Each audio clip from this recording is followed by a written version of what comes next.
വിശാലമായ വീടെന്നാണ് അല്ലാഹുവിന്റെ ഹബീബ് പറഞ്ഞത്. ചെറിയ വീടെന്നല്ല, ചെറിയ വീടെന്നല്ല, വിശാലമായ വീട് ഒരു വിശ്വാസിക്ക് വേണമെന്നാണ്. വിശാലം എന്നതുകൊണ്ട് ഇവിടെ ഉദ്ദേശിക്കുന്നത് നിനക്കും നിന്റെ കുടുംബത്തിനും ബുദ്ധിമുട്ടില്ലാതെ കിടന്നുറങ്ങാൻ പറ്റുന്ന, വിശ്രമിക്കാൻ പറ്റുന്ന, താമസിക്കാൻ പറ്റുന്ന വീടെന്നാണ് അല്ലാഹുവിന്റെ ഹബീബ് നബി മുഹമ്മദ് മുസ്തഫ സ്വല്ലല്ലാഹു അലൈഹി വസല്ലമ തങ്ങൾ പറഞ്ഞത്. അതുകൊണ്ട് 10 മക്കളുള്ളവർക്ക് 2 നില വീടൊക്കെ വെച്ച് 3-4 റൂമൊക്കെ ഉണ്ട്. നല്ല മനോഹരമായ വീടാണ്. ആരും കുറ്റം പറയാൻ പോകണ്ട. പായിപ്പാട് എത്രയോ നല്ല വീടുകൾ ഉണ്ടാകും, എത്രയോ നല്ല ഭവനങ്ങൾ ഉണ്ടാകും. അവര് പണമുണ്ടാക്കിയിട്ടൊരു വീട് വെച്ചു. അവരെ മക്കളും സന്തോഷവും മരുമക്കളും ചെറുമക്കളും ഒക്കെയായി റാഹത്തോടെ കഴിയുന്നുണ്ട്. അത് അവരുടെ കുടുംബത്തിന് ചേർന്ന രീതിയിലാണ്. നിന്നെ എടുത്ത് വിഴുങ്ങുന്ന വീട് വെക്കരുതെന്നാണ് വിശുദ്ധമായ ഇസ്ലാം പറയുന്നത്. അല്ലാഹുവിനെ മറന്നു പോകുന്ന വീട്, ബിസ്മി പറയാതെ ഭക്ഷണം കഴിക്കുന്ന വീട്, അല്ലാഹുവിനെ ധിക്കരിച്ചുകൊണ്ട് ജീവിക്കുന്നവര് താമസിക്കുന്ന വീട്, ഒരു സെക്കൻഡ് പോലും അല്ലാഹുവിനെ ഓർക്കാൻ നേരമില്ലാതെ അഹങ്കാരത്തിന്റെ ആ രൂപങ്ങൾ തങ്ങിപ്പാർക്കുന്ന ഭവനം, അതാണ് വിശുദ്ധ ഇസ്ലാം എതിർക്കുന്നതെങ്കിൽ എന്റെ പായിപ്പാട്ട സഹോദരിമാരോട് പറയുന്ന വിശാലത കൊണ്ട് അല്ലാഹുവിന്റെ റസൂൽ ഇവിടെ ഉദ്ദേശിച്ചത് അല്ലാഹുവിന്റെ ദീനിനു വേണ്ടി വിശാലമായ മനസ്സുള്ളവര് താമസിക്കുന്ന ഒരു വീടാണ്. എത്ര പേരാണ് ഇവിടെ സ്വന്തമായി വീടില്ലാത്തവര്? എത്ര ആളുകളാണ് സ്വന്തമായി വീടില്ലാത്തവര്? എനിക്കറിയാം. തൃശൂർ ജില്ലയിലെ ഒരു പ്രിയപ്പെട്ട ഉമ്മയും വാപ്പയും മകളും കൂടി തിരുവനന്തപുരം RCCയിൽ മാസത്തിലൊരിക്കൽ ഇങ്ങനെ ചികിത്സയ്ക്ക് പോകലുണ്ട്. എന്ന് പോയാലും എന്റെ വീട്ടിൽ വന്നിട്ടാണ് പോകുന്നത്. കുറച്ചു ഭക്ഷണം കഴിച്ച് ചെറിയ ഹദിയൊക്കെ വാങ്ങിയിട്ടാണ് പോകലുള്ളത്. ഒരു ദിവസം വന്നിട്ട് അവര് പറഞ്ഞു,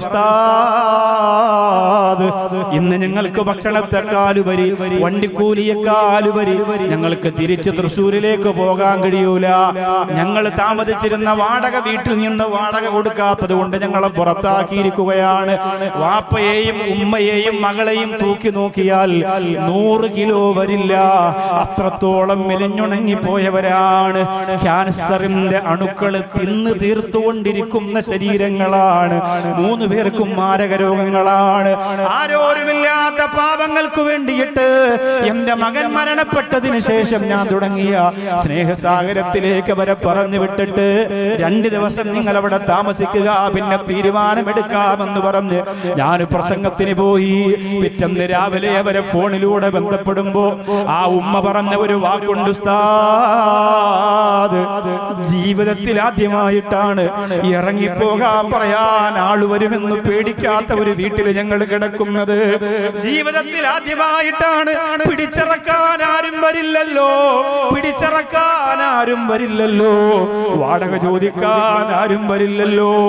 സമാധാനമായിട്ട് ജീവിതത്തിൽ ആദ്യമായിട്ടാണ് ഒരു രാത്രി കിടക്കുന്നതെന്ന് ക്യാൻസറിന്റെ അണുക്കൾ തിന്നു തീർന്ന ശരീരത്തിന്റെ ഒരു ഉമ്മ പറഞ്ഞു പോയെങ്കിൽ സ്വന്തമായിട്ടൊരു വീട് കിട്ടുക എന്ന് പറയുന്നത് അനുഗ്രഹമാണ്. കഷ്ടപ്പെട്ട് ഓടി നടന്ന് അതിനു വേണ്ടി ത്യാഗം ചെയ്ത് ഒരു വീടുണ്ടാക്കുക എന്ന് പറയുന്നത് അല്ലാഹു തന്ന വലിയ നിഅമത്താണ്. പടച്ചവനെ, ഈ പായിപ്പാട് പള്ളിയുടെ മുറ്റത്ത് വന്നിരിക്കുന്നവർക്ക് സ്വന്തമായിട്ടൊരു വീടില്ലെങ്കിൽ നിനക്ക് വേണ്ടി ഇത്ര ഭംഗിയുള്ള ഒരു വീട്, നിനക്ക് വേണ്ടി ചങ്ങനാശ്ശേരിയുടെ പരിസരത്ത് പായിപ്പാടിന്റെ ഹൃദയത്തില് ഇങ്ങനെ ഒരു സുന്ദരമായ പള്ളി നിനക്ക് വേണ്ടി പരിശ്രമിച്ചിട്ട് നിർമ്മിച്ചു തന്നിട്ടുണ്ടെങ്കിൽ അല്ലാഹുവേ, അതിന്റെ ബറക്കത്ത് കൊണ്ട് മരിക്കുമ്പോ സ്വന്തം വീട്ടിന്റെ അകത്ത് നിന്ന് ഇറങ്ങിപ്പോകുന്ന ഒരു സൗഭാഗ്യം നീ കൊടുക്ക റബ്ബേ. അല്ലാഹു അതിനുള്ള മഹാഭാഗ്യം തരട്ടെ. ഒരു വീടുണ്ടാവുക, വീട്ടിൽ കുടുംബനാഥൻ ഉണ്ടാവും എന്നൊക്കെ പറഞ്ഞാൽ, ഇപ്പൊ ഞാൻ ഇന്ന് വരുമ്പോ നമ്മുടെ റഹ്മാനിയ ഹിഫ്ദുൽ ഖുർആൻ കോളേജ് എന്ന് പറഞ്ഞ് ഞാനും എൻ്റെ ഉസ്താദും കൂടിയിട്ട് കുറെ കാലമായിട്ട് നടത്തുന്ന ഒരു കുഞ്ഞു സ്ഥാപനമുണ്ട്. കുറേ പാവങ്ങളായ മക്കൾ പഠിക്കുന്ന സ്ഥലമാണ്. അപ്പോൾ എൻ്റെ നാട്ടിൽ നിന്നൊരു യത്തീമായ കുട്ടിയെ അവിടെ ഒരു അഡ്മിഷൻ എടുത്തു. ഇപ്പോൾ 2 ദിവസമായോ. അപ്പോൾ പുതിയ കുട്ടികളെ ഒന്ന് കണ്ട് ഒന്ന് സന്തോഷിപ്പിക്കാം, കുറച്ച് ബോളൊക്കെ വാങ്ങി കൊടുക്കാം, ആദ്യം കളിപ്പിക്കണമല്ലോ അവരെ എന്നൊക്കെ പറഞ്ഞ് അവിടെ ഒന്ന് ചെന്നതാണ്. ഒരു 4 മണി സമയത്ത്, അസറിൻ്റെ സമയത്ത് അവിടെ എത്തി. മക്കളൊക്കെ കണ്ടു. അപ്പോൾ അതിൽ എൻ്റെ നാട്ടിൽ നിന്ന് വന്ന യത്തീമായ ഒരു മകനുണ്ട്, ആസിഫ് എന്നാണ് അവൻ്റെ പേര്. അപ്പോൾ അതൊക്കെ കണ്ടിട്ട് ഞാൻ വന്നു. ഉസ്താദ് അവിടെ ഇല്ലായിരുന്നു. വരുന്ന വഴിയിൽ ഞാൻ ഉസ്താദിനെ വിളിച്ചു. ഉസ്താദ് ഞാൻ പോയിരുന്നു, ഫോട്ടോസൊക്കെ അയച്ചു കൊടുത്തു ഉസ്താദിന്. അപ്പോൾ ഉസ്താദ് പറഞ്ഞ് സന്തോഷമായി. അതിൽ ആസിഫ് എന്ന് പറയുന്ന മോൻ ഇന്നലെ ഒരു സംഭവം ഉണ്ടായിരുന്നു, നെഞ്ചു പൊട്ടിപ്പോണ സംഭവമാണ്. അവൻ യത്തീമാണ്, അവൻ്റെ വാപ്പ മരിച്ചിട്ട് 2 വർഷമായി. അപ്പോൾ അവർ നിർബന്ധിച്ച് ഈ സ്ഥാപനത്തിലൊന്നാക്കിയാൽ ഉസ്താദ് ശരിക്കും മക്കളെ എങ്ങനെ പരിചരിക്കും. പഠിപ്പിക്കുന്നതൊക്കെ പിന്നെയാണ്, നല്ല സ്നേഹമാണ്. എന്നെ 6.5 വർഷം പഠിപ്പിച്ച ഉസ്താദാണത്. അപ്പോൾ നല്ല സ്നേഹമാണ്. ആ സ്നേഹം ഇങ്ങനെ കൊടുത്ത് പഠിപ്പിക്കുന്നതാണ്. അപ്പോൾ 2 വർഷമായി ഇപ്പം മരണപ്പെട്ടിട്ട് ആ മോനെ അവിടെ എടുത്തു. ഇന്നലെ രാത്രിയിൽ മക്കൾക്ക് ബിരിയാണി ആയിരുന്നു. അപ്പോൾ അങ്ങനെ ആരോ അങ്ങനെ ഓഫർ ചെയ്തിട്ട് കൊണ്ടുവന്ന് എല്ലാവർക്കും കൊടുത്ത കൂട്ടത്തിൽ ഈ മകനും അങ്ങനെ കൊടുത്തു. അപ്പോൾ ഇവനിങ്ങനെ ബിരിയാണിയുടെ മുമ്പിൽ ഇരുന്നിട്ട് ഇങ്ങനെ കരയുന്നുണ്ട്. വല്ലാത്ത കരച്ചിലെന്ന ഉസ്താദ് പറഞ്ഞത്. അപ്പോൾ ഈ കരച്ചിലിങ്ങനെ സഹിക്കാൻ എല്ലാവരും ശ്രദ്ധിക്കുന്നുണ്ട്. പെട്ടെന്ന് അവൻ അതിന്റെ മുമ്പിൽ നിന്ന് എഴുന്നേറ്റിട്ട്, ചെറിയ കുട്ടിയാട്ടോ, 10 വയസ്സ് കഴിഞ്ഞിട്ടുണ്ടാവുള്ളൂ. പെട്ടെന്ന് അതിന്റെ മുമ്പിൽ നിന്ന് എഴുന്നേറ്റിട്ട് ആ പ്രിയപ്പെട്ട മകൻ അവിടെ നിന്ന് എഴുന്നേറ്റ് പോയി. അവൻ കോളേജ് വിട്ട് നടന്നു പോയി എന്നാണ്. കോളേജിന്റെ സൈഡിലുള്ള വഴിയിലൂടെ നടന്നു. ഉസ്താദ് പുറകെ പോയി അവനെ പിടിച്ചു. എന്താ കാരണം എന്ന് ചോദിച്ചപ്പോൾ അവൻ പൊട്ടിക്കരഞ്ഞുകൊണ്ട് പറയാൻ, വാപ്പച്ചി മരിച്ചതിന് ശേഷം ഞങ്ങൾ ഇങ്ങനെയുള്ള ഭക്ഷണമൊന്നും കഴിച്ചു. അപ്പൊ ഞാനിവിടെ ബിരിയാണി കഴിക്കുമ്പോൾ എൻ്റെ ഉമ്മച്ചി അവിടെ ഇത് കഴിക്കുന്നില്ലല്ലോ, എനിക്ക് ഉമ്മച്ചി മാത്രമേ ഉള്ളൂ. അത് ഓർത്തപ്പോൾ എനിക്ക് ആഹാരം ഇറങ്ങുന്നില്ല എന്ന് 10 വയസ്സ് കഴിഞ്ഞ ഒരു മകൻ എൻ്റെ ഉസ്താദിനോട് പറഞ്ഞിട്ട് സങ്കടത്തോടെ എന്നെ എങ്ങോട്ട് വന്നപ്പോൾ ഉസ്താദ് വിളിച്ചു പറഞ്ഞു. അപ്പൊ ഞാൻ വിചാരിച്ചു, റബ്ബേ ആ മോനെ ഒന്ന് കെട്ടിപ്പിടിച്ചൊരു മുത്തം കൊടുക്കായിരുന്നു. കാരണം ഞാൻ അവിടെ നിന്ന് വന്നതിന് ശേഷമാണല്ലോ ഉസ്താദ് പറഞ്ഞത്. ഇതൊക്കെയാണ് ചില വീടുകളുടെ അവസ്ഥ, ചില കുടുംബങ്ങളുടെ അവസ്ഥ. അള്ളാഹു ഇങ്ങനെ തരുന്നതിന് വാരിക്കോരിയിട്ട് ഇങ്ങനെ സുഖിച്ച് രസിച്ച് ആനന്ദിച്ച്, എന്ത് പള്ളി, എന്ത് പുതിയ പള്ളി, എന്ത് പായിപ്പാട് പള്ളി, എന്ത് പ്രസംഗം, എന്ത് ഉദ്ഘാടനം, അവന്മാർക്ക് ഭ്രാന്ത് എന്ന് പറഞ്ഞ് കൈ മലർത്താൻ തോന്നുന്നത്, ഈ നിഗളിപ്പ് തോന്നുന്നത് അള്ളാഹു കുറേയേറെ തന്നതുകൊണ്ടാണ്. ഒരു പിടി എവിടെയെങ്കിലും അള്ളാഹു തിരിച്ചു കൊളുത്തിട്ടൊരു പിടി പിടിച്ചിരുന്നെങ്കിൽ ഇതിന്റെ ഫ്രണ്ടിൽ വന്നിരുന്ന് കരയുമായിരുന്നു. അതുകൊണ്ടാണ് അകലെ നിൽക്കാൻ, മാറി നിൽക്കാൻ, ദൂരെ പോകാൻ, വരാതിരിക്കാൻ, ഒഴിഞ്ഞു പോകാൻ അതിനൊക്കെ തോന്നുന്നത്. അതുകൊണ്ടാണ് നമുക്ക് പ്രതിസന്ധികളെ തന്നിട്ടില്ല, പ്രയാസങ്ങളെ തന്നിട്ടില്ല. വീടില്ലാത്ത എത്ര ആളുകളുണ്ട്, സ്വന്തമായി വീടില്ലാത്തവർ. വർഷങ്ങളായി വാടകയ്ക്ക് കിടക്കുന്നവരുണ്ട്, എത്രയോ കാലങ്ങളായി വാടകയ്ക്ക് കഴിയുന്നവരുണ്ട്. ഓരോ പെണ്ണിന്റെയും ജീവിതത്തിലെ വലിയ സ്വപ്നം എന്താ? കല്യാണം കഴിഞ്ഞാൽ കുറച്ച് ദിവസം കഴിയുമ്പോൾ തന്നെ ഭർത്താവിനോട് പറയും, നമുക്ക് ജീവിതത്തിൽ വലിയൊരു ആഗ്രഹമാണ് സ്വന്തമായിട്ടൊരു വീട്. ആസിയാ ബീവി റളിയല്ലാഹു തആല അൻഹ ഈ ലോകത്തിൽ നിന്ന് വിട പറഞ്ഞു പോകുന്ന രംഗം നിങ്ങൾക്കറിയാം.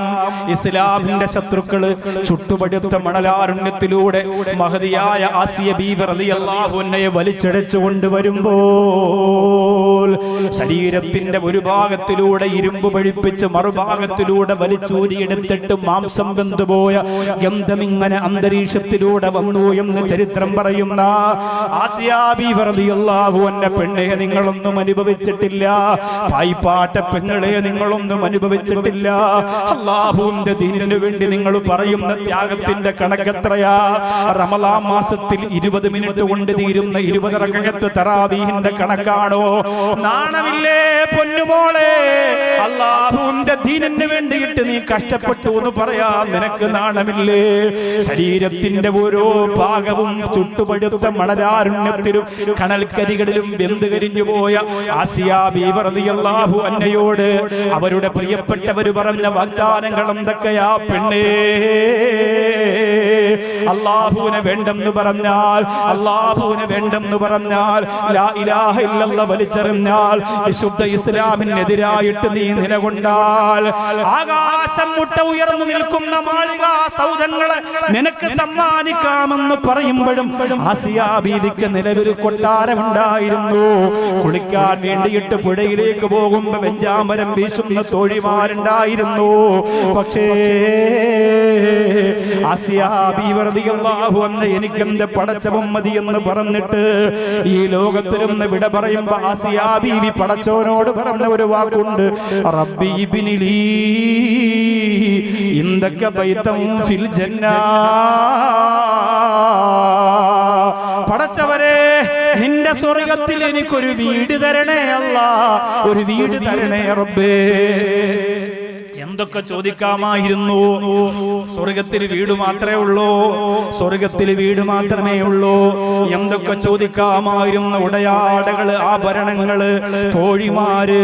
അല്ലാഹുവേ, ജീവിതത്തിന്റെ എത്രയോ എത്രയോ നഷ്ടപ്പെട്ടു പോയ സൗഭാഗ്യങ്ങളെ മുഴുവനും കരുണയുള്ള പടച്ചവനോട് ഈ കഷ്ടപ്പാടിന് പകരം ആസിയ ബീവി റളിയല്ലാഹു അൻഹയ്ക്ക് ചോദിക്കാമായിരുന്നു. പക്ഷേ ചോദിച്ചതൊരു വീടാണ്.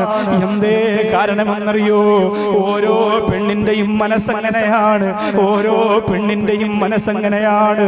പക്ഷേ ആയിഷ ബീവി റളിയല്ലാഹു അൻഹ പറഞ്ഞു കൊടുക്കാണ്, മുത്തുനബി പറഞ്ഞു കൊടുക്കാണ്, ആയിഷ, ഒരു മനുഷ്യൻ മരണപ്പെട്ട് കഴിഞ്ഞാൽ ആ മനുഷ്യന്റെ ശരീരത്തിൽ ഏറ്റവും വലിയ വേദന വരുന്നത് എപ്പോഴും അറിയോ ആയിഷ? ഒരാൾ മരണപ്പെട്ട് കഴിഞ്ഞാൽ ആ മനുഷ്യന്റെ ശരീരത്തിൽ വരുന്ന ഏറ്റവും വലിയ വേദന എപ്പോഴും അറിയോ? പായിപ്പാട്ട പെങ്ങളെ നിങ്ങൾക്കറിയോ? പായിപ്പാട്ട ചെറുപ്പക്കാരാ നിങ്ങൾക്കറിയോ? ഒരാളെ ശരീരത്തിൽ നിന്ന് റൂഹ് പിരിഞ്ഞതിന് ശേഷം ആ മയ്യത്ത് പള്ളിപ്പറമ്പിലേക്ക് കൊണ്ടുപോകുമ്പോ ഏറ്റവും വലിയ വേദന മയ്യത്ത് അനുഭവിക്കാനുണ്ട് ആയിഷ. അല്ലാഹുവിന്റെ റസൂല് പറയാണ്, അവൻ കഷ്ടപ്പെട്ട് വെച്ച അവന്റെ സ്വന്തം വീടിന്റെ വാതിൽപ്പടിയുണ്ടല്ലോ, അവന്റെ സ്വന്തം വീടിന്റെ വാതിൽപ്പടിയുണ്ടല്ലോ, ആ വാതിലിലൂടെ അവന്റെ മയ്യത്ത് പുറത്തേക്ക് കൊണ്ടിറങ്ങിയാൽ അവന് താങ്ങാനാകാത്ത വേദനയാണെന്ന് നബി മുഹമ്മദ് മുസ്തഫ സ്വല്ലല്ലാഹു അലൈഹി വസല്ലമ തങ്ങൾ പറയുകയാണ്. പായിപ്പാട്ട സഹോദരിമാരെന്ന് ആലോചിച്ച് നോക്കിയേ. കല്യാണം കഴിയുന്നത് മുതൽ ഭർത്താവിനോട് പറഞ്ഞതാ ഒരു വീട് വേണമെന്ന് പറഞ്ഞതാ. വീടിന്റെ രൂപം ഇങ്ങനെ മൊബൈലിലൂടെ കാണിച്ചു കൊടുക്കുകയാ. വീടിന്റെ ഫ്രണ്ട് ഇങ്ങനെയാവണം, വീടിന്റെ റൂം ഇങ്ങനെയാവണം, വീടിന്റെ കസേര ഇങ്ങനെയാകണം, വീടിന്റെ അലമാര ഇങ്ങനെയാകണം, വീടിന്റെ സ്റ്റെയർ ഇങ്ങനെയാകണം, വീടിന്റെ കിച്ചൺ ഇങ്ങനെയാവണം. എന്റെ മുമ്പിലിരിക്കുന്ന പുരുഷന്മാരെക്കാൾ 100 ഇരട്ടി സ്വപ്നങ്ങളാണ് വീടിനെ കുറിച്ച് പെണ്ണിന് പറയാറുള്ളത്. അങ്ങനെ മനോഹരമായ ഒരു ഭവനം വെച്ചിട്ട് ആ ഭവനത്തിന്റെ അകത്ത് താമസിക്കുന്നതിന് മുമ്പ്, അല്ലെങ്കിൽ ആ ഭവനത്തിന്റെ അകത്ത് സന്തോഷത്തോടെ താമസിച്ച് കൊതി തീരുന്നതിന് മുമ്പ് ആ വീടിന്റെ മുറ്റത്ത് ഇങ്ങനെ മയ്യത്ത് കിടത്തുക, ആ വീടിന്റെ ഉമ്മറത്താ മയ്യത്ത് കൊണ്ടുവെക്കുക. അല്ലാഹുവിന്റെ റസൂല് പറയുന്ന ഒരു മനുഷ്യന് താങ്ങാനാകാത്ത വേദനയാണ് ആയിഷ. വീടിന്റെ പ്രധാന കവാടത്തിലൂടെ മയ്യത്ത് കൊണ്ടിറങ്ങിയ മക്കളെ, വാപ്പച്ചി പോട്ടടാ, പെണ്ണിനോട്, ഉമ്മയോട്, വാപ്പയോട് എല്ലാവരോടും സലാം പറഞ്ഞുകൊണ്ട് മയ്യത്ത് പുറത്തിറങ്ങുന്ന ഒരു രംഗമുണ്ട്. അവൻ ഇത്രയും കാലം കഷ്ടപ്പെട്ടു വെച്ച വീട്ടിലേക്ക് ഇനി മടക്കമില്ല, ആ വീട്ടിലേക്ക് ഇനി മടക്കമില്ല, ആ വീട്ടിലേക്ക് ഇനി താമസമില്ല. അവന്റെ കട്ടിലില്ല, അവന്റെ കസേരയില്ല, അവന്റെ ലൈബ്രറി ഇല്ല, അവന്റെ അലമാരയില്ല. ആയിഷ റളിയല്ലാഹു അൻഹയോട് പറയുന്നു, ആയിഷ, ഇതാണ് ഒരു മയ്യത്തിന്റെ നീറുന്ന വേദന എന്ന് പറയുമ്പോ പായിപ്പാട്ടുകാര് മനസ്സുകൊണ്ടൊന്ന് ചിന്തിച്ചു നോക്കണം. നിങ്ങൾക്ക് ജീവിച്ചു കൊതിതീരാത്ത, താമസിച്ചു കൊതിതീരാത്ത വീട്ടിന്റെ അകത്തുനിന്ന് നിങ്ങളുടെ മയ്യത്ത് പുറത്തിറങ്ങുന്ന രംഗമൊന്ന് ചിന്തിക്കണോ. ബഹുമാനനായ നാസറുദ്ദീൻ നദ്വി എന്ന എന്റെ പ്രിയപ്പെട്ട കൂട്ടുകാർ സിറാജുദ്ദീൻ ഖാസിമിയുടെ മറ്റൊരു ജ്യേഷ്ഠനാണ്. എന്നോട് വിളിച്ചു പറഞ്ഞതാ, ബാക്കവി, ഞങ്ങളുടെ പ്രിയപ്പെട്ട ഫഖറുദ്ദീനും മരണപ്പെട്ടു പോയ കൂടപ്പുറപ്പൊരു വീട് വെച്ചിരുന്നു, ഒരു മനോഹരമായ വീട്, ഒരുപാട് പണം മുടക്കി വെച്ച വീട്, തന്റെ ഭാര്യയുമൊക്കെ സന്തോഷത്തോടെ താമസിക്കണമെന്ന് അതിയായി ആരെയും പോലെ, എന്നെയും നിങ്ങളെയും പോലെ ആഗ്രഹിച്ചിരുന്ന വീട്. ആ വീട്ടിൽ ഒരു ദിവസം താമസിക്കാൻ, സന്തോഷത്തോടെ താമസിക്കാൻ കഴിഞ്ഞിട്ടില്ല. നിങ്ങൾ ദുആ ചെയ്യണേ, സ്വർഗത്തിന്റെ വീട് കിട്ടാൻ. സഹോദരിമാരെ, അല്ലാഹു തരുന്ന വീട് നിങ്ങൾക്ക് വലിയ അനുഗ്രഹമാണ്. ഫാത്തിമ റളിയല്ലാഹു അൻഹയ്ക്ക് വീടില്ലായിരുന്നു. നിക്കാഹ് കഴിഞ്ഞിട്ട് ഫാത്തിമ റളിയല്ലാഹു അൻഹയ്ക്ക് വീടില്ലായിരുന്നു. മഹദിയായ ഫാത്തിമ റളിയല്ലാഹു തആല അൻഹയോട് അലി റളിയല്ലാഹു അൻഹു ഒരിക്കൽ പറയുന്നു, ഫാത്തിമ, താമസിക്കാൻ നമുക്ക് സ്വന്തമായിട്ടൊരു വീട് വേണ്ടേ ഫാത്തിമ? ഫാത്തിമ റളിയല്ലാഹു തആല അൻഹയ്ക്ക് വീടില്ല. പുന്നാര ഹബീബിന് വീടുണ്ടോ? പുന്നാര ഹബീബ് സല്ലല്ലാഹു അലൈഹി വസല്ലമ തങ്ങളുടെ വീടിന്റെ രൂപവും കോലവും ഭാവവും എന്തായിരുന്നു? പനയോലയിലൊരു കുടിലാണേ, ഭവനങ്ങളിലതു നിധിയാണേ, പടിവാതിൽ ചെറുതടിയാണേ നബി തങ്ങളുടെ പൂങ്കുടിലാണേ കനിവാം നബിയോരുടെ ഇരപകലുകൾ കണ്ടേ ഖൈറാം സ്വഹബോരുടെ ഇടപെടലുകൾ കണ്ടേ അതു കേട്ടു സിദ്ദീഖിൻ വിളിയാണം യാ റസൂലേ അതിർപ്പൂവാം ബിലാൽ സ്വരനാദം യാ റസൂലേ അബൂബക്കർ സിദ്ദീഖ് റളിയല്ലാഹു അൻഹു പറയാണ് എത്ര പ്രാവശ്യം ഞാൻ മുത്തു നബിയുടെ വീടിന് മുത്തം കൊടുത്തിട്ടുണ്ട് എന്ന് എണ്ണിയാ തീരൂലെന്ന് മഹാനായ സയ്യിദുനാ അബൂബക്കർ സിദ്ദീഖ് റളിയല്ലാഹു അൻഹു പറയാണ് എല്ലാരും പോയി കഴിഞ്ഞ് ഏറ്റവും അവസാനമാണ് പോവാ പള്ളിയിൽ നിന്ന് എല്ലാരും പോയി അബൂബക്കർ സിദ്ദീഖ് റളിയല്ലാഹു അൻഹു മാത്രം ഉണ്ടാവും അള്ളാന്റെ ഹബീബ് വീടിനകത്ത് കയറി ആ വാതിൽ അടച്ച് തിരിച്ചു പോകാൻ നേരം വാതിലൊരു മുത്തം ചുവരിലൊരു മുത്തം എന്നിട്ടാണ് ഇങ്ങനെ വരെ അബൂബക്കർ സിദ്ദീഖ് റളിയല്ലാഹു അൻഹു എന്തോ ഒരു സ്നേഹമായിരുന്നു പടച്ചോനെ അപ്പൊ അവർ ആ വീടിന്റെ അവസ്ഥ തന്നെ അങ്ങനെയാണ് ഫാത്തിമ റളിയല്ലാഹു അൻഹയ്ക്ക് വീടുണ്ടോ യഥാർത്ഥത്തിൽ ഒരു പെണ്ണിനാണ് വീട് ഏറ്റവും ആദ്യം വേണ്ടത് എന്ന് പെണ്ണിന്റെ മനസ്സിങ്ങനെ പറയും ആണിനല്ല പക്ഷെ ഇവിടെ അലി റളിയല്ലാഹു അൻഹുവിന്റെ ടെൻഷൻ എന്താണ് മുത്തുനബിയുടെ കരളിന്റെ കഷണത്തെയാണ് എന്റെ കയ്യിലേക്ക് തന്നിരിക്കുന്നത് അപ്പൊ ഞാനാണ് അത് പരിഗണിക്കേണ്ടത് ഏതൊരു പെണ്ണിനും ആദ്യം വീടിനെ കുറിച്ച് നിങ്ങളോട് പറഞ്ഞത് നിങ്ങളുടെ ഭാര്യ തന്നെ ആയിരിക്കും അല്ലേ മുമ്പിലിരിക്കുന്ന നിങ്ങൾ ഓരോരുത്തരും ആലോചിച്ചു നിങ്ങളുടെ ഭാര്യ പറഞ്ഞിട്ടില്ല അങ്ങനെ പറഞ്ഞിട്ടില്ലേ പെണ്ണുങ്ങൾക്ക് മാത്രമേ ചായ ഉള്ളൂ അവിടെ ആണുങ്ങൾക്ക് കൊടുക്കൂലേ ചായ നിങ്ങൾ ഭാര്യങ്ങളോട് ഷാഫിമാര് പറഞ്ഞിട്ടുണ്ടോ വീട് വേണം പറഞ്ഞിട്ടില്ല വീട് വേണമെന്ന് പറഞ്ഞിട്ടില്ലെങ്കിൽ തലാഖിലിയുടെ വേറെ ഒരെണ്ണം കിട്ടും പെണ്ണായിരിക്കൂല വീട് വേണമെന്ന് പറയാത്തവരുണ്ടാവൂല എല്ലാ പെണ്ണിന്റെ ആഗ്രഹം പിന്നെ കല്യാണത്തിന് ഇങ്ങനെ കഴിപ്പിച്ച് വിടുമ്പോ തന്നെ ഉമ്മ പെണ്ണിനോട് പറയും ചെക്കന്റെ കൂടെ നിന്നോളണം ഒരു പൈസയും പാഴാക്കി കളയരുത് 2 മാസം കൊണ്ട് വീട് വെക്കണം അപ്പൊ സ്വർണം വിൽക്കണം എന്നൊക്കെ പറയും ആ സമയത്തൊക്കെ നിന്റെ കയ്യിലാണ് മോളെ പൊന്നു മോളെ വിട്ട് കളയല്ലേ എന്നൊക്കെ പറഞ്ഞിങ്ങനെ ഉമ്മാടെ ഒരു വലിയ ഉപദേശം ഉണ്ടാവും അതൊക്കെ കഴിഞ്ഞിട്ടാണ് ചെല്ലുക അതുകൊണ്ട് തന്നെ കല്യാണം കഴിഞ്ഞ് ഒരു 4-5 മാസം ഇങ്ങനെ കഴിയുമ്പോ രാത്രി ഇങ്ങനെ കിടക്കുമ്പോ ഭാര്യ ഇങ്ങനെ പറയും ഇവിടെ എക്കാൻ തന്നെയല്ലേ വിളിക്ക അല്ലേ അങ്ങനല്ല മച്ചാന്ന് വിളിക്കൂലേ അച്ഛാന്ന് വിളിക്കൂലേ നിങ്ങൾ സംസാരിക്കും കുഴപ്പമൊന്നുമില്ല പള്ളി ഉദ്ഘാടനം ചെയ്തെന്ന് പറഞ്ഞാൽ നിങ്ങൾ ഇങ്ങനെ നെഞ്ചു വിരിച്ചതിന്റെ കാര്യമൊന്നുമില്ല സംസാരിക്കും കുഴപ്പമൊന്നുമില്ല പേരാ ലാ ഹൗല വലാ ഖുവത ഇല്ലാ ബില്ലാഹിൽ അലിയിൽ അദീം സുബൈറന്ന് സുദീറന്ന് അങ്ങനെയൊക്കെയാണോ അല്ലാഹുവേ മച്ചാനെന്ന് വിളിക്കുക അതെങ്ങനെ ചങ്ങനാശ്ശേരി ഭാഗത്ത് ഞാൻ അങ്ങനെ കേട്ടിട്ടുണ്ട് മച്ചാനെന്ന് വിളിക്കുന്ന എന്റെ മച്ചാൻ എന്നൊക്കെ പറഞ്ഞ് കേട്ടിട്ടുണ്ട് മച്ചാനെ എന്റെ മച്ചാനെ പൊന്നു മച്ചാനെ അങ്ങനെ വിളിക്കലുണ്ട് അപ്പൊ എന്തോ വേണ്ടേ മച്ചാന്നോ ഇക്കാന്നോ ഇനി പേരാണെങ്കിൽ പേര് ഇപ്പൊ അങ്ങനെ പേരാണല്ലോ പുതിയ സ്റ്റൈല് ഉമ്മായ ആരിഫ എന്നാണ് ഉമ്മാന്റെ പേരെങ്കിൽ ആരിഫ കൊച്ചുകള്ളി ഉമ്മായ അങ്ങനെ വിളിക്കാം പണ്ട് പേടിയായിരുന്നു ഉമ്മായ പേര് വിളിക്കാൻ അല്ലേ എന്റെ ആരിഫ അറിയാൻ അങ്ങനെയാണ് മദേഷ് ഡേക്ക് ഉമ്മാക്ക് കത്തെഴുതാണ് വാട്സപ്പിലൂടെ എന്റെ സുബൈദ അറിയാൻ ഒരു സ്റ്റൈലാണ് ഉമ്മാടെ പേര് വിളിച്ചാൽ വീട്ടിൽ ബറക്കത്തുണ്ടാവൂല ഉമ്മയെയും വാപ്പയെയും കളിയാക്കിയാൽ ഭക്ഷണത്തിൽ ബറക്കത്തുണ്ടാവൂല പഠിച്ചു വെച്ചോളൂ ഉമ്മയുടെ പേര് വിളിച്ചാല് നിങ്ങളെ കുടുംബത്തിൽ വറക്കത്തുണ്ടാവും അതോടുകൂടി കഴിഞ്ഞു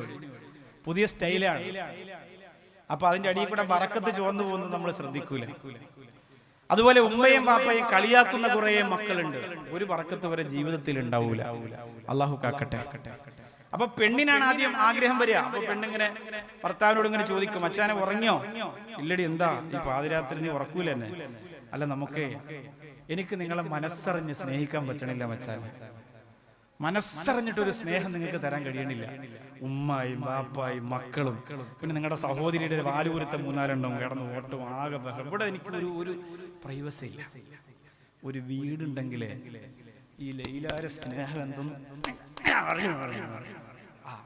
ഈ ഒരു സാധനം മച്ചാന് കിട്ടിയാലുണ്ടല്ലോ എപ്പ വീട് വെച്ചെന്ന് ചോദിച്ചാൽ ഇതാണ് താത്തമാരെ കഴിവ് അവനെങ്ങനെ പിറ്റേന്ന് രാവിലെ ഇങ്ങനെ ചായ കുടിക്കുമ്പോ ഉമ്മ എന്താ മോനെ എങ്ങനെ ആലോചിക്കുന്നത് ഇല്ലമ്മ ഒന്നുമില്ല അങ്ങനെ കുറച്ച് കാര്യങ്ങളുണ്ട് അപ്പൊ ഉമ്മാക്ക് മനസ്സിലാവും അവള് സാധനം സെറ്റാക്കിയിട്ടുണ്ട്. അതിന്റെ വർക്കാണ്. ഇപ്പൊ രാവിലെ ചായ കുടിച്ചപ്പോൾ മകൻ എങ്ങനെ വല്ലാത്ത അഗാധമായ ചിന്തയിൽ എങ്ങനെ പോകും, പടച്ചോനെ എവിടെ നിന്ന് വലിച്ചെടുക്കുമല്ലോ, അങ്ങനെ ചിന്തിക്കും. ഏത് മേശരി ഏൽപ്പിക്കും. എന്നാലൊരു മാന്യമായ ചെറിയൊരു വീടാണോ താത്താര സ്വപ്നമല്ല. ഏത് പുതിയ വീട് താമസത്തിന് പോയാലും താത്ത ഇങ്ങനെ നോക്കും. ജുനൈദാടെ സ്റ്റെപ്പ് ഇങ്ങനെ, ലേലാടെ സ്റ്റെയർ ഇങ്ങനെ, സീനാടെ കിച്ചൺ അങ്ങനെ, ഇതൊക്കെ നോക്കി വെച്ചിട്ട് താത്ത ഇങ്ങനെ പഠിച്ചു വെച്ചിരിക്കും. ഇയാളെ കൊണ്ടത് താങ്ങുമോ? എന്നാലും പാവപ്പെട്ടം വിചാരിക്കും. നേരത്തെ പറഞ്ഞ അത് കിട്ടാൻ വേണ്ടിയിട്ട് വീടെന്ന് വിചാരിച്ച് ഒരു വീടിന് വേണ്ടി പാവപ്പെട്ട മെനക്കെടും. അങ്ങനെ എന്തായാലും വീടുണ്ടാക്കും. ഓരോ പെണ്ണിന്റെ ആഗ്രഹം. പക്ഷെ ഇവിടെ പുന്നാര ഹബീബ് സല്ലല്ലാഹു അലൈഹി വസല്ലമ തങ്ങൾ പൊന്നുമോള് ഫാത്തിമ റളിയല്ലാഹു തആല അൻഹക്ക് സ്വന്തമായിട്ടൊരു വീടില്ല. അലി റളിയല്ലാഹു തആല അൻഹു പറയുന്നു, ഫാത്തിമ, ഞാനൊരു കാര്യം പറഞ്ഞാൽ നീ എന്നോട് പിണങ്ങുമോ ഫാത്തിമ? ഒരു കാര്യം പറഞ്ഞാൽ എന്നോട് പിണങ്ങുമോ ഫാത്തിമ? നീ ഒന്ന് സഹകരിക്കുമോ? മുത്തുനബി സല്ലല്ലാഹു അലൈഹി വസല്ലമ തങ്ങളോട് ഒരു വാക്ക് നീ പറയേണ്ട താമസമേ ഉള്ളൂ ഫാത്തിമ. നമുക്ക് സ്വന്തമായിട്ടൊരു വീടാകും ഫാത്തിമ. ഒരു നല്ല വീട് നമുക്ക് വേണ്ടേ? നമ്മുടെ പ്രിയപ്പെട്ട മക്കളെ വളർത്താൻ, നമുക്ക് സമാധാനത്തോടെ മഴ നനയാതെ മഞ്ഞു കൊള്ളാതെ കിടന്നുറങ്ങാൻ, ഞാൻ ജോലി കഴിഞ്ഞിട്ട് മടങ്ങി വരുമ്പോ സമാധാനത്തോടെ ഒന്ന് വിശ്രമിക്കാൻ ഒരു വീട് വേണ്ടേ ഫാത്തിമ? ഫാത്തിമ റളിയല്ലാഹു അൻഹ പറയുന്നു, അതിന് ഞാൻ എന്താ ചെയ്യേണ്ടത്? ഒരു സ്വഹാബിക്ക് 2 വീടുണ്ട് ഫാത്തിമ. ഒരു വീട് വെറുതെ കിടക്കുകയാണ്, താമസിക്കുന്നില്ല. നീ ഒന്ന് മുത്തുനബിയോട് പോയി പറഞ്ഞാൽ അല്ലാഹുവിന്റെ റസൂൽ അത് നമുക്ക് വാങ്ങിത്തരും. ഒരു പൈസയും കൊടുക്കണ്ട, നമുക്കതിൽ താമസിക്കാം. ഫാത്തിമ റളിയല്ലാഹു അൻഹയുടെ ഉള്ളങ്ങോട്ട് പിടയാൻ തുടങ്ങി. ഞാൻ എങ്ങനെയാണ് ചോദിക്കുന്നത്? എനിക്കതിങ്ങനെ ആഗ്രഹമില്ല. പക്ഷേ അലിയാര് നിങ്ങളോട് പറയാൻ പറ്റുമോ? ഉള്ളത് കൊണ്ട് പൊരുത്തപ്പെട്ട് ജീവിച്ചു പഠിക്കുന്ന അല്ലാഹുവിന്റെ റസൂലിന്റെ കരളിന്റെ കഷണമായ ഫാത്തിമ റളിയല്ലാഹു അൻഹ ഭർത്താവ് പറഞ്ഞതിനു വേണ്ടി പ്രിയപ്പെട്ട മുത്ത് റസൂലിന്റെ ചാരത്തേക്ക് ചെല്ലുകയാണ്. അല്ലാഹുവിന്റെ റസൂൽ നബി മുഹമ്മദ് മുസ്തഫ സല്ലല്ലാഹു അലൈഹി വസല്ലമ തങ്ങൾ വല്ലാതെ സങ്കടപ്പെട്ടുകയാണ്. ഫാത്തിമ റളിയല്ലാഹു അൻഹയോട് പറയുന്ന, മോളെ, സ്വർഗത്തിൽ മരതകം കൊണ്ടുള്ള വീട് വേണോ? മാണിക്യം കൊണ്ടുള്ള വീട് വേണോ? മുത്തു പതിപ്പിച്ച വീട് വേണോ? സ്വർഗത്തിൽ അല്ലാഹുവിന്റെ റസൂൽ പറയുന്നു, എന്റെ പൊന്നുമോക്ക് സ്വർഗത്തിൽ വാപ്പച്ചി വീട് വാങ്ങിത്തരാ. ദുനിയാവിൽ വാപ്പയെ കൊണ്ട് കഴിയൂല മോളെ, ഒരാളോടും വാപ്പച്ചി ചോദിക്കൂല. അല്ലാഹുവിന്റെ റസൂൽ അത് പറയുമ്പോ ഫാത്തിമ റളിയല്ലാഹു അൻഹ മടങ്ങി വരികയാണ്. നിരാശയൊന്നുമില്ല. ഭർത്താവ് പറഞ്ഞ കാര്യം നിറവേറ്റി എന്നത് മാത്രമേ ഉള്ളൂ. പക്ഷേ 2 വീടുള്ള സ്വഹാബിയ വിവരമറിയുകയാണ്. 2 വീടുള്ള സ്വഹാബിയ വിവരമറിയുകയാണ്. ആ സ്വഹാബി ഓടി വരികയാണ് ഇലാ ഹദറത്തി റസൂലില്ലാഹ്. പുന്നാര ഹബീബിന്റെ ചാരത്തേക്ക് ഓടി വരികയാണ്. എന്നിട്ട് പറയുന്നു, യാ ഹബീബല്ലാഹ്, യാ റസൂലല്ലാഹ്, 2 വീടും എനിക്ക് വേണ്ട നബിയേ. അങ്ങയുടെ പൊന്നുമോൾക്ക് ഒരു വീട് ആഗ്രഹമുണ്ടെങ്കിൽ ആ വീടിന് പരിഹാരം കാണാതെ ഇനി ഒരു വീട്ടിലും ഞാൻ താമസിക്കൂല നബിയേ. അതുകൊണ്ട് ഒരു വീട് ഫാത്തിമക്ക് ഇഷ്ടമുള്ള ഒരു വീട് ആ ഫാത്തിമ റളിയല്ലാഹു അൻഹക്ക് കൊടുക്കണം നബിയേ. അങ്ങനെ ഒരു വീട് കൊടുത്തു. എന്റെ പായിപ്പാട്ടുകാരാ, ആ വീട് അത്ഭുതങ്ങളുടെ വീടായിരുന്നു. ആ വീടാണ് മസ്കനുൽ വാസിയ. അതെങ്ങനെയാണ് മസ്കനായത്? അതെങ്ങനെയാണ് വാസിയായത്? അതെങ്ങനെയാണ് ബറക്കത്തായത്? അതെങ്ങനെയാണ് റഹ്മത്തായത്? അതെങ്ങനെയാണ് ഐശ്വര്യങ്ങളുടെ അഭിവൃദ്ധിയുടെ സന്തോഷങ്ങളുടെ വീടായി മാറിയത്? പട്ടിണിക്ക് കുറവില്ലായിരുന്നു, പക്ഷേ എങ്കിലും ആ വീട്ടിൽ വല്ലാത്ത സന്തോഷമുണ്ടായിരുന്നു. പരാതിയില്ലാത്ത, പരിഭവമില്ലാത്ത വീടായിരുന്നു. ഒരിക്കൽ മഹാനായ അലി ഇബ്നു അബീ ത്വാലിബ് റളിയല്ലാഹു അൻഹു ജോലി കഴിഞ്ഞ് വീട്ടിലേക്ക് വരികയാണ്. വീട്ടിൽ വന്നിട്ട് ആദ്യമായിട്ട് അലി റളിയല്ലാഹു അൻഹു ചോദിക്കുന്നു, ഫാത്തിമ, എന്തെങ്കിലും കഴിക്കാനുണ്ടോ ഫാത്തിമ? ആദ്യമായാണ് ചോദിച്ചത്. ഞങ്ങളൊക്കെ വീട്ടിൽ ചെന്നിട്ട് ഭാര്യയോട് അങ്ങനെ ചോദിച്ചാൽ അവർക്ക് വലിയ സങ്കടമാണ്. ഞാൻ നിങ്ങൾ കഴിച്ചെന്നാ കരുതിയത്. പിന്നെ പെട്ടെന്ന് അടുക്കളയിൽ ഒരു വെപ്രാളമാണ്. ഭർത്താവ് നാവെടുത്ത് ചോദിച്ചതല്ലേ. ഇനി ഭർത്താവിന് എന്തെങ്കിലും മാവ് കൊണ്ടൊരു പുട്ടോ അപ്പമോ എന്തെങ്കിലും ഉണ്ടാക്കി കൊടുത്തില്ലെങ്കിൽ സമാധാനം ഉണ്ടാവൂല. ഫാത്തിമ റളിയല്ലാഹു അൻഹ പൊട്ടിക്കരയാൻ തുടങ്ങി. അലി റളിയല്ലാഹു അൻഹു ചോദിച്ചു, പെണ്ണേ, പൂനിലാവുദിച്ചു നിൽക്കുന്നത് പോലെ എന്റെ വീടിന്റെ മുമ്പിൽ എപ്പോഴും നിൽക്കുന്ന ഫാത്തിമ ഇപ്പോഴെന്തിനാണ് കരയുന്നത്? ഫാത്തിമ റളിയല്ലാഹു അൻഹ പറയുകയാണ്, അലിയേ, നിങ്ങൾ ആദ്യമായിട്ട് ആഹാരം ചോദിച്ചിട്ട് തരാനില്ലാണ്ട് പോയല്ലോ. ആദ്യമായിട്ട് ആഹാരം ചോദിച്ചിട്ട് തരാനില്ലാതെ പോയല്ലോ. അലി റളിയല്ലാഹു അൻഹു പറയുന്നു, അതൊക്കെ പോട്ടെ, എനിക്ക് നിന്നോടൊരു സംശയം പറയാനുണ്ട് ഫാത്തിമ. നിനക്ക് എങ്ങനെയാണ് പുഞ്ചിരിച്ചുകൊണ്ട് എന്നെ സ്വീകരിക്കാൻ കഴിയുന്നത്? എത്ര പട്ടിണി കിടന്നാലും, എത്ര ദാരിദ്ര്യമാണെങ്കിലും, എത്ര കഷ്ടപ്പാടാണെങ്കിലും, എത്ര പ്രയാസമാണെങ്കിലും എന്റെ പ്രിയപ്പെട്ട ഫാത്തിമ അതറിയാത്തവളെ പോലെ എങ്ങനെയാണ് ചിരിക്കാൻ നിനക്ക് കഴിയുന്നത്? തളർന്നു പോകാതെ പിടിച്ചു നിൽക്കാൻ നിനക്ക് കഴിയുന്നത് എങ്ങനെയാണ്? ആ സമയത്ത് ഫാത്തിമ റളിയല്ലാഹു അൻഹ അലി റളിയല്ലാഹു അൻഹുവിനോട് പറഞ്ഞു കൊടുക്കുന്ന ഒരു വാക്കുണ്ട്. എന്റെ പായിപ്പാട്ട പെണ്ണിന്റെ മനസ്സ് കിടുകിടുക്കേണ്ട വാക്കാണ്. എന്റെ പായിപ്പാട് പള്ളിയുടെ തിരുമുറ്റത്ത് വന്ന് അള്ളാന്റെ വീടിന്റെ മുമ്പിൽ വന്നിരുന്ന് പ്രസംഗം കേൾക്കുന്ന എന്റെ പ്രിയപ്പെട്ട സഹോദരിമാരും നെഞ്ചിനകത്ത് പതിപ്പിച്ചു വെക്കേണ്ട വാക്കാണ്. ഫാത്തിമ റളിയല്ലാഹു അൻഹ പറയാണ്, അള്ളാന്റെ റസൂൽ എനിക്കൊരു ദുആ പറഞ്ഞു തന്നിട്ടുണ്ട്. അള്ളാന്റെ റസൂൽ എനിക്കൊരു ദുആ പറഞ്ഞു തന്നിട്ടുണ്ട്. ആ ദുആ ചൊല്ലാത്ത ഒരു ദിവസം പോലും നിക്കാഹ് കഴിഞ്ഞിട്ട് ഇന്ന് വരെ ഉണ്ടായിട്ടില്ല. അതിന്റെ ഗുഡൻസ് പറഞ്ഞു കൊടുക്കണം. അല്ലാഹ്, മുത്തുനബി നിക്കാഹിന് മുമ്പ് എനിക്ക് പറഞ്ഞു തന്നൊരു ദുആ, ഭർത്താവിന്റെ വീട്ടിലേക്ക് ചെന്നാൽ മരിക്കുവോളം എന്നും പറയാനുള്ള ഒരു ദുആ. ആ ദുആ എന്റെ കയ്യിലുള്ളിടത്തോളം കാലം ഞാൻ തളരൂല എന്ന് ഫാത്തിമത്തു സഹറ റളിയല്ലാഹു അൻഹ ഒരിക്കലും തളർന്നിട്ടില്ലല്ലോ. മാറിടം പറ്റി രക്തം വന്നിട്ടുണ്ട് എന്ന ഹദീസുകളിലുണ്ട്. ലഈഫായ ഹദീസാണെന്ന് പറയുന്നു. പക്ഷെ എന്നാലും അത് കേൾക്കുമ്പോ നമ്മുടെ നെഞ്ചൊന്ന് പിടയൂലേ? തളർന്നിട്ടില്ല, പരാതി പറഞ്ഞിട്ടില്ല. പിന്നെ എന്തിനാണ് ഇങ്ങനെ ഇടക്കിടക്ക് മുത്തുനബിയോട് പോയി ജോലിക്കാളില്ല അങ്ങനെയൊക്കെ ചരിത്രം ഉണ്ടല്ലോ.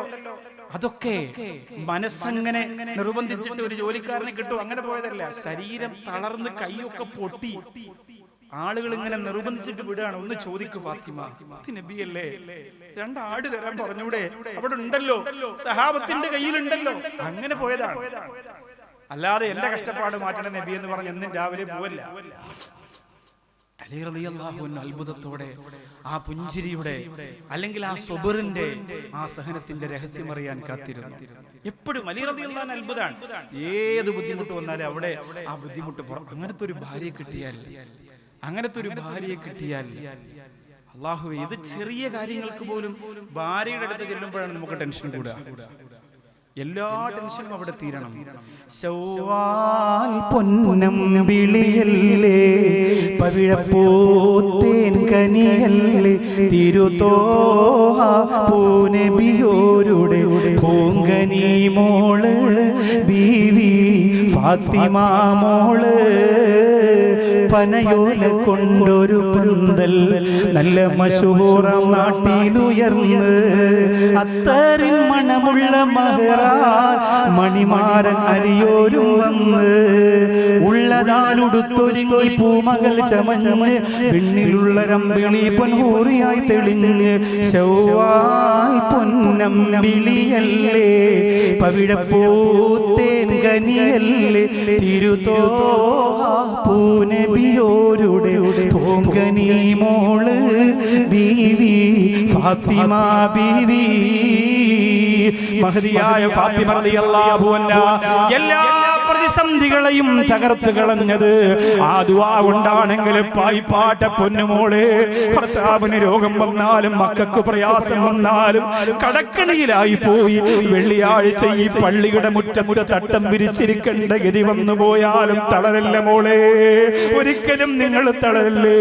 അല്ലാഹു എന്ത് തന്നാലും തോറ്റുപോവല്ലേ. ഏത് പ്രയാസത്തിന്റെ മുകളിലും അല്ലാഹുവിന്റെ ഹബീബ് പഠിപ്പിച്ച ദിക്റിന്റെ പ്രാർത്ഥനയുടെ സ്വലാത്ത് സ്വലാത്തിന്റെ ചിറകുകളിലൂടെ പറന്നു പറന്നുയരാൻ എന്റെ പൊന്നുമോളെ നിനക്ക് കഴിയട്ടെ. ഫാത്തിമ റളിയല്ലാഹു അൻഹ പറഞ്ഞു തരുന്ന ദുആ പായിപ്പാട്ട സഹോദരിമാര് മരിക്കുവോളം മറക്കല്ലേ, മരിക്കുവോളം മറക്കല്ലേ. ആ ദുആ കൊണ്ട് നമ്മുടെ ജീവിതത്തിൽ അത്ഭുതവും മാറ്റവും ഉണ്ടാകട്ടെ. പ്രത്യേകിച്ച് ഇൽമിന്റെ മജ്ലിസാണ്. എന്റെ ഉപ്പ മരണപ്പെട്ടത് റമളാൻ 17-ാം രാവ് വെള്ളിയാഴ്ച രാവിലെ 9 മണിക്ക് മരിക്കുന്നു. 12 മണിക്ക് 12:30 ഖബറടക്കും. വെള്ളിയാഴ്ച ജുമാ വാങ്ങിയേക്കുമ്പോ അപ്പ ഖബർ അടക്കി കഴിഞ്ഞു. രാവിലെ 9 മണിക്ക് മരണപ്പെടുന്നു. ഞാൻ ഇപ്പോഴും വിശ്വസിക്കുന്നത് എന്റെ ഇൽമിന്റെ മജ്ലിസിന്റെ ദുആയുടെ ബറക്കത്ത് കൊണ്ട് അല്ലാഹു സുബ്ഹാനഹു വ തആല സലാമത്താക്കിയതാണ്. അതായത് നല്ല റാഹത്തുള്ള മരണം എന്നാണ് പറയാം. മരിക്കുന്ന സമയത്ത് ഞാൻ വള്ളക്കടവ് മുസ്ലിം ജമാഅത്തിൽ അന്ന് ഖത്തീബാണ്. ഖബർ പോലും പെട്ടെന്ന് വെട്ടിത്തീരുമോ എന്ന ആശങ്കയാണ്. അപ്പൊ ഞാൻ വള്ളക്കടവിൽ ഖത്തീബായിരിക്കുമ്പോൾ അവിടെ നമ്മളിവിടെ ഖത്തീബായിട്ടിരിക്കുമ്പോൾ ഞാനാണെങ്കിലും സിറാജുദ്ദീൻ ഖാസിമി ആണെങ്കിലും കബീർ വാക്കവി ആണെങ്കിലും ഒക്കെ കുറേയേറെ ചെറുപ്പക്കാരുണ്ടാവുമല്ലോ. അപ്പൊ ഞാൻ വള്ളക്കടവിൽ ഖത്തീബായിട്ടിരിക്കുമ്പോൾ നാട്ടില് ഒരു അറിയപ്പെട്ട ചെറിയൊരു ഗുണ്ടാ പരിപാടിയൊക്കെ ഉള്ള ആളാണ്. കാതിൽ കമ്മലുണ്ട്, ഇവിടെ കയ്യിൽ വളയുണ്ട്. അവനിങ്ങനെ വെള്ളിയാഴ്ച എന്റെ റൂമിലേക്ക് കയറി വരികയാണ്. സിറാജുദ്ദീൻ ഖാസിമി കയറി രണ്ടാമത്തെ പള്ളിയുടെ സൈഡിൽ രണ്ടാമത്തെ നിലയിലാണ്, മുകളിലാണ് വീട്, റൂം. അപ്പൊ ഇവനിങ്ങനെ മുകളിൽ കയറി വന്നു. അപ്പൊ ഞാൻ ഈ സത്യത്തിൽ ഈ കസേരയുടെ അടിയിൽ എന്തോ ഒരു സാധനം ഇങ്ങനെ കാലിന്റെ തൊടയിൽ ഇങ്ങനെ കൊണ്ടപ്പോ പെട്ടെന്ന് ഞാനിങ്ങനെ എഴുന്നേറ്റതാ. അപ്പൊ ഇവൻ വിചാരിച്ചെന്താണെന്നറിയോ, അവനെ കണ്ടപ്പോ ഞാൻ എഴുന്നേറ്റുന്ന. അതോടുകൂടി അവന്റെ ചങ്ക് പുറവായി മാറി ഞാൻ. പിന്നെ രക്ഷയില്ല. ഭയങ്കര കമ്പനി എന്ന് പറഞ്ഞാൽ വല്ലാത്ത സൗഹൃദം, വല്ലാത്ത ബന്ധം, വല്ലാത്ത സ്നേഹം. പക്ഷെ ഇവന്റെ നിസ്കാരമൊക്കെ ഇങ്ങനെ ചെറിയ രീതിയിലൊക്കെ പഠിച്ചു വരുന്നേ ഉള്ളൂ. അപ്പൊ റമളാൻ മാസത്തിൽ ഇവിടെ ഹാഫിളാണ്. അപ്പൊ റമളാൻ അവസാന 10 എല്ലാ ദിവസവും രാത്രി ഫുൾ അവിടെ എഴുത്തിക്കാഫാണ്. തിരുവനന്തപുരം അങ്ങനെയാണ്. ഒരു ആട്ടക്കുളങ്ങരയൊക്കെ ഇരുന്നിട്ടുള്ളതാണ്. അപ്പോ അവിടെ ഇങ്ങനെ രാത്രി ഞാനിങ്ങനെ ഇശാനസ്കാരം കഴിഞ്ഞ് തറാവീഹ് തുടങ്ങാൻ പോവാണ്. ഇശാനസ്കാരം കഴിഞ്ഞപ്പോൾ ഇവൻ അടുത്ത് വന്നിട്ട് അസ്സലാമു അലൈക്കും. ഞാൻ നോക്കുമ്പോൾ നമ്മളെ അസ്സലാമു അലൈക്കും ഉസ്താദേ, പിന്നെ നമുക്ക് ശംഖുമുഖത്ത് പോയാലോ? ഞാൻ പറഞ്ഞടാ ചെയ്താനെ റമളാന്റെ അവസാന 10 അതിന് തറാവീഹിനൂടെ ഹാഫിള് ഉണ്ടല്ലോ, നമുക്ക് വിത്തറാമ്പ് വന്നാ പോരെ. നല്ല കാറ്റ്, അടിപൊളിയാ. ഐസ്ക്രീം ഒക്കെ വാങ്ങിച്ചു കുടിച്ചു നടന്നിട്ട് വരാം എന്നോട് പറയാം. ഇതാണ് ഈ കൂട്ടുകാരൻ. പക്ഷെ നമുക്ക് അവർക്ക് അതേ അറിയുള്ളൂ. പറഞ്ഞു ഒരുപാട് ചെറുപ്പക്കാരെ നമ്മളിങ്ങനെ കൂട്ടുകാരാക്കി ഇങ്ങനെ കൊണ്ടു നടക്കുമ്പോൾ പ്രശ്നം എന്ന് പറഞ്ഞാൽ റോഡിൽ ഇങ്ങനെ നിൽക്കുമ്പോ അളയെ വീട്ടിൽ പോണ അളയാന്ന് ചോദിക്കും ചെറുപ്പക്കാര് ഖത്തീബിനോട്. കൂടുതൽ കമ്പനിയാത്ത പ്രശ്നം. അപ്പൊ ഒരു രീതിയിൽ നിർത്തിയില്ലെങ്കിൽ അളിയനായി പോകും. അപ്പോ ഇവൻ എന്ത് ചെയ്യുന്നറിയോ, വാപ്പ മരണപ്പെട്ടതിന്റെ അന്ന് നേരത്തെ പള്ളിയിലെത്തി. അപ്പൊ ഖബർ വെട്ടിക്കൊണ്ടിരിക്കുന്നത് സ്പീഡ് കുറവാണ്, നേരത്തെ തീരൂല എന്ന് തോന്നിയപ്പോ ഇവൻ തന്നെ എന്ത് ചെയ്തു, ബാക്കി കാര്യങ്ങൾക്ക് വേണ്ടി ഇറങ്ങി അടക്കിയതിനു ശേഷം മണ്ണ് വെട്ടിയിടാനൊക്കെ വളരെ ആവേശത്തിൽ. ഞാൻ ആ വാപ്പാടെ കാര്യം പറയുമ്പോഴൊക്കെ ഇവനെ ഓർക്കും. അല്ലാഹു തആല ഹിദായത്ത് നിലനിർത്തി കൊടുക്കട്ടെ. നമുക്ക് മജ്ലിസിന്റെ ദുആ എന്ന് പറഞ്ഞാൽ എങ്ങനെയാണ്? വാപ്പാക്ക് ഞാനിങ്ങനെ അല്ലാഹ് നല്ല മരണം കൊടുക്കണം, പടച്ചോനെ ഈമാനുള്ള മരണം കൊടുക്കണേ അല്ലാഹ്. ഞങ്ങളൊക്കെ ദർസിൽ പഠിക്കാൻ ഇറങ്ങിയതിന് ശേഷമാണ് ചെറിയ സൂറത്തൊക്കെ വാപ്പ പഠിക്കണത്. അത്രത്തോളം ചെറുതിലേ കഷ്ടപ്പാടായിരുന്നു. പക്ഷെ നല്ല റാഹത്തുള്ള മരണം അല്ലാഹ് കൊടുത്തു. മജ്ലിസിന്റെ ദുആ ഒന്നുകൊണ്ട് മാത്രം ഇപ്പോഴും ഞാൻ വിശ്വസിക്കുന്നു. അതുകൊണ്ട് ഇവിടെ നിന്ന് പറഞ്ഞു തരുന്ന ഒരു ദുആ ജീവിതത്തിൽ മറക്കൂല. നീ പള്ളിയെ സാക്ഷിയാക്കി നിങ്ങൾ നിയ്യത്ത് ചെയ്തിട്ട് പോയാൽ അല്ലാഹു നിങ്ങൾക്ക് വലിയ നേട്ടം തരും. അല്ലാഹു സുബ്ഹാനഹു വ തആല നമ്മളിവിടെ ചെല്ലുന്ന എല്ലാ പ്രാർത്ഥനകളും അല്ലാഹു സ്വീകരിക്കട്ടെ. ഈ പള്ളി നാളെ പരലോകത്ത് മനുഷ്യനെ പോലെ നാവ് കൊണ്ട് സംസാരിക്കുന്ന സമയത്ത് ഞങ്ങൾക്ക് അനുകൂലമായി ഈ പള്ളി സംസാരിക്കുന്ന രീതിയിൽ അല്ലാഹു ആക്കി തരട്ടെ. ആമീൻ.